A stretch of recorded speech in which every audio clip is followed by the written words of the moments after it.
Some breaking news just to kick things off.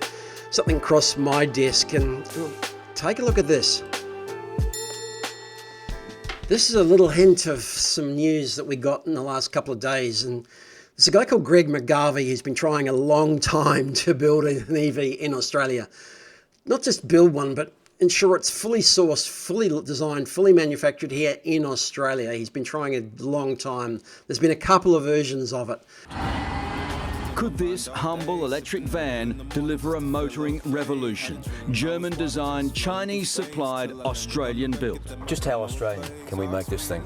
We can make it more Australian than whole. The company's called ACE Electric Vehicles. It can run 250 kilometres on one charge, about $7 worth. This is how easy you get into the engine bay, which hasn't got an engine. It's made of tough carbon fibre composite, and it's built like an IKEA flat pack. It came in 6 boxes, and without any instructions at all, it was built over 6 days. Electric cars and hybrids sell fast overseas. 50% of sales in Norway, 5% in the US, but here, 0.3%. Consumers aren't convinced. McGarvey says it's just a mindset change. Instead of coming here at the end of every week, you just top up at home at the end of every day, just like recharging your mobile phone. But many Australians are struggling with the concept.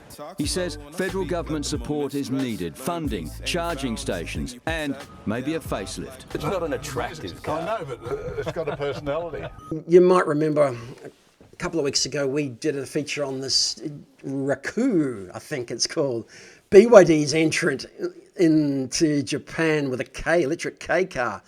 Big K's, good pricing, and I think you can check out Gavin because he's over in Japan at the moment on his YouTube channel and he's doing a bit of work on that. I think they're even considering it for New Zealand at the moment, so have a look at that. But we're not letting BYD have all their own way tonight. I just couldn't help. Well, it's one of the biggest companies in the world, the biggest automotive companies in the world versus one of the smallest with Greg and ACE. And of course, I'm talking about ACE Automotive, right? Finally, we got a press release in the last couple of days that Greg has finally he's starting a roadshow around Australia for this fantastic little minivan and fantastic little ute. It's designed to be a last mile machine.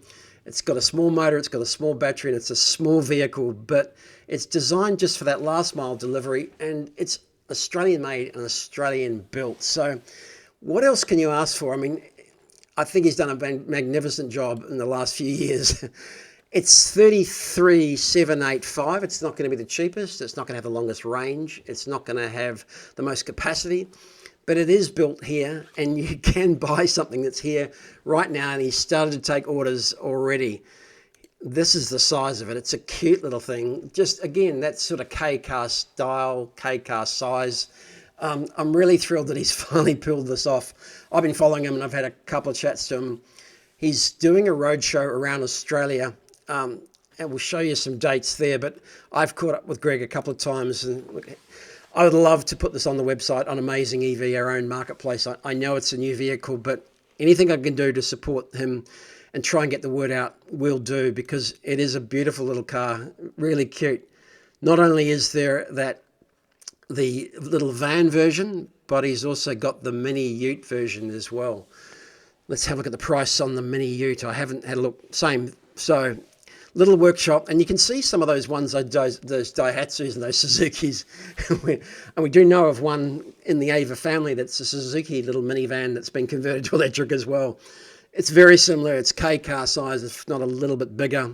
Finally, we congratulate Greg because I think he's done a magnificent job to design this thing, finally get it built here, and finally start to get it delivered. And it's probably a bit of a far cry from the original conceived model that you may have seen. I don't know if you've seen this one floating around. That was the first rendition of it and that design there. So he had Albo on board, and of course it was going to be 20 grand. I mean, yeah, time goes by, costs build up, but he's got this fully certified. It's made in Australia. Brilliant, and congratulations. And the email sets out, if you want to have a look, where you can go and check it out. He's doing a roadshow down the east coast of Australia. And in the next 2 months, I don't think he's going to be in at Everything Electric, unfortunately. But I might try and give him a call. If you want to, you're in Sydney, he's going to be out at Olympic Park on the 27th and 28th of August, Thursday, Friday. Today's Wednesday, the 26th. He's in Newcastle, been in Newcastle, down the coast. He's off to Wollongong and Melbourne in the next couple of weeks for anyone watching from down there. He's touring around Australia back up to Mackay, far north Queensland in September. It's a pity he's not going to be at Everything Electric on the 18th. It'd be a fantastic place. But I might try and give him a call to get out there and have a look, because this is a wonderful initiative. And I might try and get some more video and maybe have a chat to him if I can get out there as well. Fully support what he's doing and just love this whole concept. So we're going to leave the new car news at that. There's been lots of other bits and pieces come out this week as well. But for us, it's been all about amazing EV. We've really, really had a great week in terms of listings. Lots of new cars I want you to check out, and we're going to go to an ad break and have a quick look at them already, because we have some magnificent new cars on the website this week. Listings are coming thick and fast. Hyundai Kona there, Tesla Model 3s, BYDs, MG4s, they're all coming. Some long-range ones seem to be coming to market. There's plenty of capacity, battery capacity, and plenty of kilometres in range. So let me take you to the ad break.